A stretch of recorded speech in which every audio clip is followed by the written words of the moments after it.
see, the problem where the once and future king is, the fucker comes back. So here I am, talking about King Arthur again. Cheers. Welcome back, everybody, to me talking about a book. Despite the inordinate heat out here, I am going to talk about The Bright Sword by Lev Grossman, the new Arthurian novel by the guy who wrote this trilogy called The Magicians that I haven't read. Anyway, we'll be talking about The Bright Sword.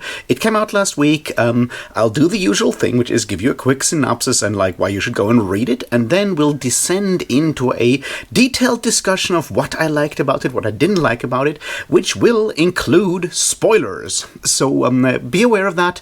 I'll let you know when the spoilers start. So let's get started with a quick look at The Bright Sword by Lev Grossman. Alright, it's an Arthurian novel, so you kind of know what you're getting in for, but it's a new Arthurian novel. You might even call it a post-Arthurian novel. The reason for this is something that is on the back cover, so I'm not going to spoil anything big here. We follow young Colum of the Outer Isles, a 17-year-old boy who makes his way to Camelot to join Arthur and the Round Table. One small problem, he's too late. It's shortly after the Battle of Camlan. Arthur is dead, most of the knights are dead, and the question is, what now? And that question is answered in something like almost 700 pages, so, there's a lot of what now that will have to happen, which kind of makes sense, and, that's the basic premise of this book, following Colum and the leftover knights trying to figure out how to maybe get Arthur back, how to maybe get the kingdom back. All of these questions are answered more or less successfully in this book. So, should you read it? The answer is, yeah, sure. Go read it. It's an incredibly well-written book. Lev Grossman certainly knows how to use words. I'll give him that. It is well-plotted. It is well-structured. It has a lot of references to prior Arthurian novels, Arthurian retellings, the larger sort of corpus, small hints here and there that those of us who have maybe read a previous Arthurian novel may recognize and smile at. You can find some T.H. White in there. You can certainly find some other previous Arthurian retellings in there. Certainly there's, as always, some Thomas Mallory in there. So in that regard, it is a successful Arthurian retelling in that it does hit all the Arthur notes. It is also very much a 2000s or 2020s, 2010s kind of novel in that it adds some contemporary concerns into the mix and is written in that very sort of postmodern style that is full of references to other stuff. The language is beautiful, the plot makes sense, the structure is pretty good. All of this, go read it. If you haven't read any Arthurian novels before, this may be a good entry point as well, because it's just so incredibly well written and incredibly readable. So maybe go with it. In that regard, it's not my favorite Arthurian novel. That's a different one. And I do have some issues with it, but these are very much my personal problems with, having some slight Arthur fatigue, I guess. So go read the book. It's really well done. It has some plot twists. It had some interesting new ideas about, the whole Arthurian corpus and how to deal with it. It has some things that may be new to you if you haven't read, say, By Force Alone or Spear by Lavi Tidar and Nicola Griffith, respectively. But go read it. It's worth reading. And with that, let's actually get into the meat of the whole thing, what works, what doesn't work, where are my issues, where are they not. And for that, there will be spoilers, so I'll take a deep draft of my ale, beer. You can go and read the book, and then we'll talk about spoilers. From here on out, there'll be dragons, maybe. Spoilers. Alright, so let's get started. And let's start with the good stuff. See, the problem that we have with all Arthurian retellings nowadays is that you have this huge pile of stories, and you kind of need to deal with those, because there are some high points you kind of need to hit if you go for the large one. Now, obviously, if you just take one specific story, say like Nicola Griffith does with Spear, you don't have to deal with all the other stuff necessarily. But if you go the sort of post-Mallory route of having all of it in there somewhere, there's a bunch of like big problems you kind of have to figure out. One of them is, of course, the Lancelot, Guinevere, Arthur love triangle, or whatever it may be, and that's one of them. One of them is like what to focus on. Is it about Arthur or is it not? Because famously, when you read Mallory, Arthur is not exactly the most active character there. It's mostly other knights while Arthur is back home. How do you deal with that? You obviously have to figure out the whole like pagan versus Christian stuff and so forth. The questions are usually how do you handle all of these, and we'll go through all of these, but in detail in a bit. But let's look first at what Lev Grossman does sort of as an interesting new or sort of approach, and that is the leftover knights. See, if you've ever read Mallory, for example, you may know that there are a shit ton of knights, and there's a few in there that sort of show up all over again and again, but you never learn much about them. They're sort of like outsider knights, so to speak. And Lev Grossman in this book, and I think this is a really interesting approach, is taking those specific knights as the main characters, the ones that have stayed alive after the big guys are gone, which is why you have Sir Palamedes, the Saracen, or whatever depending on which version you read, a knight that does come somewhere from the southeastern shore of the Mediterranean Sea in some form or other. Obviously, geography being really wonky in medieval understandings, it's always kind of difficult. So you have that guy. We have Sir Dinadan, who is always a bit of a joker kind of character.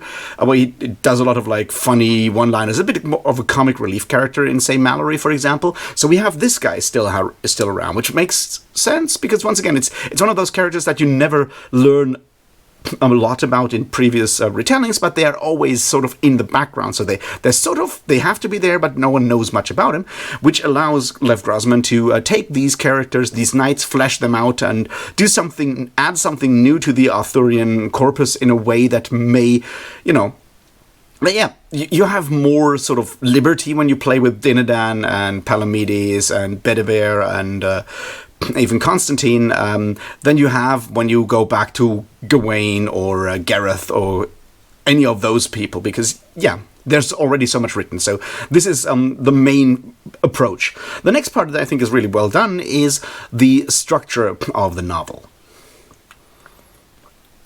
Because having a forward-going plot of Colin and those leftover knights, trying to figure out what to do with the kingdom, who to get back as king, finding Arthur, going on the quests and so forth, is great. But always having these flashback chapters, fleshing out the backstories of, Sir Palamedes, Sir Dinadan, Nimue, and even Sir Scipio and Sir Dagonet the Fool, and having those flashbacks makes for an interesting reading experience, because you always have these interleaved in the larger narrative. Though that's structurally really, really well done. No problems there. I like it. Now let's look at what Lev Grossman brings to the table with these characters, what he does with these characters. And this is also, I'll say this objectively, I like what he's done. This is the first time when we hit my Arthur fatigue. See, we have Palamedes, who is, in this book, very much a knight or an aristocrat from Baghdad, and Lev Grossman acknowledges all the weird... the fact that this doesn't make sense because Baghdad wasn't actually founded at the time. There's a lot of that stuff going on, which doesn't matter. So he is a very civilized aristocrat from Baghdad who is constantly shocked at how primitive Britain is, which is a fine approach, and I have no problem with that. The problem is, we've read books before that have done that. Now, we have in this case, obviously a Jewish knight being Sir Lancelot in By Force Alone, but the perspective of like twisting or a more post-colonial anti-Orientalist sort of take of having a character from there and sort of like subverting or turning around Orientalist stereotypes has been done before. Now, if you have not read By Force Alone, you may find this a very new twist. I found it well done, obviously, because Lev Grossman is a great writer, but it didn't have the same sort of like ring to it, which is the same thing with Sir Dinadan. Because Sir Dinadan is, of course, a trans man in this book. And yes, he handles that well. Like, Lev Grossman handles the whole plot line with Sir Dinadan really well. I really appreciated all of the stuff that he does there. But I've also read Spear, so it once again doesn't feel as, fresh a take as it might have felt like, 2 years ago to me. So there is that problem. Like, once again, it is well done. The same with Sir Bedivere, who is a gay knight. Also, he is has a disability of like having only one hand, but yeah. And we've had gay knights in Arthurian retellings before. Once again, we've had one. We had more than one, obviously, in By Force Alone. So once again, it does interesting things, but for someone who has unfortunately waded way too long through the seas of Arthurian retellings, it doesn't feel as fresh, which I don't think will be a big problem, because I suspect most people reading this one will probably get to it because of the name of Lev Grossman and may not have read these other books, so it will still feel fresh there. But so we have these leftover knights that are all somewhat part of some marginalized group or other in different ways. The same problem we have with Nimue, who is obviously, we have a story here that she, of sexual abuse or planned sexual abuse and grooming by Merlin. But once again, I've read Spear. It's been done before. Now, obviously, with Nimue, that's not that big of a surprise, because if you read the Arthurian corpus in general, and the idea of Nimue being Merlin's apprentice, possibly lover, and then locking him up in under a hill, yeah, that doesn't actually making that connection in this day and age in the 21st century after Me Too and all the other discussions we've had. Yeah, that's a very, very easy leap to make in a reinterpretation. Once again, it's there, it's okay. I personally prefer the way it was done in in Spear, but that's a matter of taste. So we have all of these characters, and I can see the idea. I can understand. I respect the approach. It just didn't hit as hard for me as it may hit for some other people, because yeah, I've seen it before. So let's look at what else we can find in this book that sort of makes this one stand out. And I've said this before in a long video about Arthurian literature. I'll link it down below in case you haven't watched it yet. Each new Arthurian retelling does obviously use the situation of the writer, the concerns of our times or of the writer's times period, and applies them to the Arthurian myth in a lot of ways. And yes, this one does too, and I think it does it in like two ways, and one of them works, the other one I'm not so sure. See, the ending works really well. When the survivors under Queen Guinevere cross and see all the Saxons and Jutes and Angles landing on the beach, and they are no longer, and it's reframed as they are not invaders, they are migrants, and they need to be sort of made part of the society of Arthur's or post-Arthurian kingdom. That one works really well. It contrasts really nicely with what La Vitidar does, with Merlin being a bit of a racist, a bit of a massive racist dick in By Force Alone, sort of rephrasing that in this day and age, with both Britain after Brexit, the UK wanting to basically having a lot of people wanting to shoot anyone down who tries to cross the channel. Yeah, this is a necessary take on Arthurian literature, because yes, Arthur is always used for nationalist concerns as well. So this part I think works really well. The same, for the any form of racist and anti-refugee action and propaganda and thought that we have these days, whether it's a wall towards Mexico or anything else.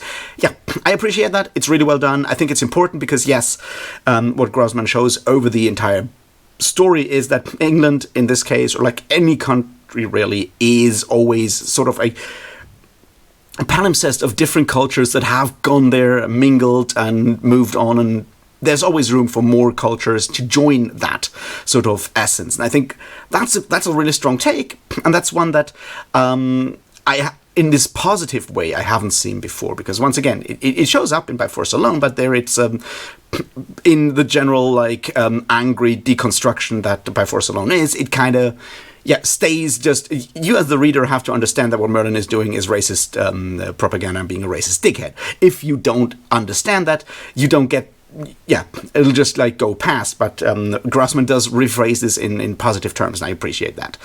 The other part is the religion part. And here, I do struggle a bit. See, one main theme here is, of course, the idea of doing all these miracles for God. And obviously, Arthur has often been framed as a very Christian king. There's all these Christian miracles, particularly with the Grail Quest, where stuff gets absolutely turned to 11 if you read, your Mallory or whatever. And phrasing this, having this conflict, and having Lancelot, in fact, be basically a Christian fundamentalist who wants to get God back on, and so forth, and does all the crimes that he does in this version of the book, of the story, for, basically as a Christian fundamentalist. And the sort of solution to all of this is accepting that God has gone, that also pagan religion has gone, the fairies are retreating, all of this is going back, and people have to sort of look after themselves and ignore higher powers. I get it, and in general, I do appreciate the idea of we have to sort of sort our own shit out, because no one's going to do that for us. It does, however, smack a bit of late 2000s, early 2010s internet atheism in a lot of ways, where relying on higher power is seen as weak or whatever. But in a world where God does in fact actually create miracles, or fairies are there and do miracles, that doesn't actually work, because you're not imagining God doing miracles if he actually, sends grails around. That's not how that works. So I feel that part of the narrative, or that the way this theme is handled, kind of falls flat in a way, because it would have needed some further explanation or exploration to make that part stick, and not go well, obviously being a fundamentalist is bad. It's I get it. But there would have had to be something more, and that, I think, is part of the problem that I have, which kind of goes into the whole Lancelot versus Guinevere versus Arthur. I like the idea of having Arthur and Guinevere as, a happily married couple, being understanding and so forth, with all, the problems that come with an ongoing long marriage. I appreciate that.